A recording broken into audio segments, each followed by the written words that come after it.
There are two files. CH340 USB driver and DALI master installation package. Double-click to open the installation package. Choose your language.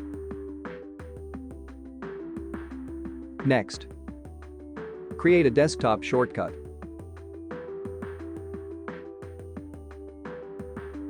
Finish. Now install the USB driver. Connect DALI master to computer with USB. Double-click to install the USB driver. Install. All done. Double-click to open DALI master. DALI bus. Bus interface. Connection successful.